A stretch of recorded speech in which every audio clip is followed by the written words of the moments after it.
Athletes, anger, and abuse. Violence is a man's issue. Men can argue all day long around who are the culprits or the victims as it relates to violence. But at the end of the day, we as men are left holding violence as like a mother and her newborn. We have created a culture around violence, and it is glorified in pop culture and in the media. I am not here to put all of this in historical context, because there is a lot of information out there which speaks to the context of violence. However, my position is how violence is used in the world of sports and our women. When a man put his hands on a woman, violence is his issue. Athletes are having a hard time these days with anger and abuse. We have heard and read about Ron Artest, and Floyd Mayweather, and now Chad Johnson. The barbershops are on full alert these days. Men are sitting and discussing Chad Johnson and how he was cut from the Dolphins and how he lost his endorsements and the reality show cancellation. Barbers are referring and refereeing arguments from men who are just appalled with the way Chad Johnson is being treated and how it is so unfair. Is it unfair? Was the punishment too harsh? Does he deserve a second chance? Will he ever be will he ever be forgiven in the media? I say no to all of them. Chad Johnson and his followers must learn how to deal with the consequences of violence. The patrons in the barbershop will argue that we really do not know what happened that night, which is true. But what we do know is his wife, Evelyn, was running to the neighbors in a nightgown with a 3-inch gash in her forehead. Again, I say, violence is a man's issue. The issue of violence is directly connected to anger and how we relate to women and power as men. Violence is the result of living in a culture of violence and abuse toward women. I would love to name the athletes who have been arrested and charged with abuse, but the list is too long to name. I will stick with the 3 I named earlier: Chad, Ron, and Floyd are just the tip of the iceberg. Power and money in the wrong hands are a deadly combination.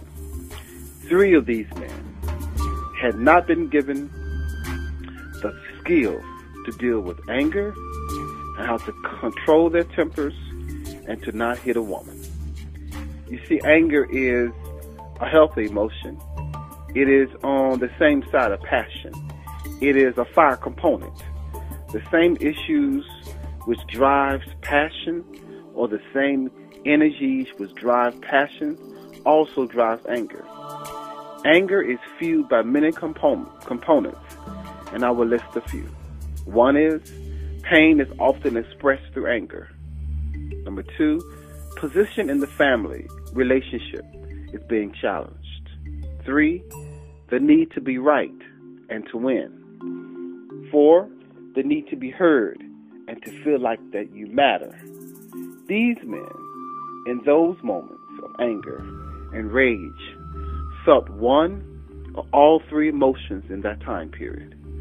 When your emotions are unchecked and you are feeling like you are not winning, you use what is at your disposal.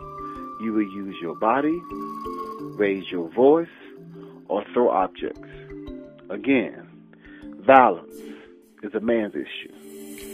Once we resort to violence, we experience regret, shame, fear, and loss.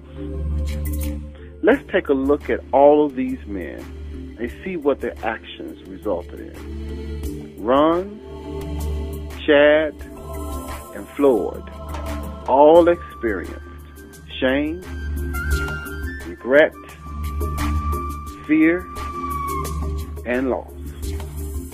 And what are some of the tools we can use to to be less angry.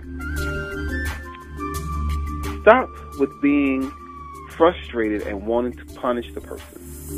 That's step number 1. Step number 2, stop blaming someone for your feelings.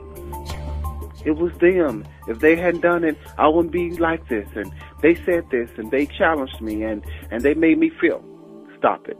Stop blaming someone for your feelings. Stop residing in the anger. You know, we can set up shop, set up home in anger. We go there, and when we go there, we stay there. So that's number 3. Stop residing in it. Number 4, become solution-focused and take action in a positive way. If you are angry, find the solution of the situation, and the solution has to be in a positive manner. The solution is not your fist. The solution is not raising your voice in demands and commands. The fist is not throwing objects. Those moments when you feel like that you do not have a solution-driven approach to your anger, then your next step is very important, which is calm yourself down before you take any action. Take a deep breath. Walk away from the environment. Count to 10. Be quiet.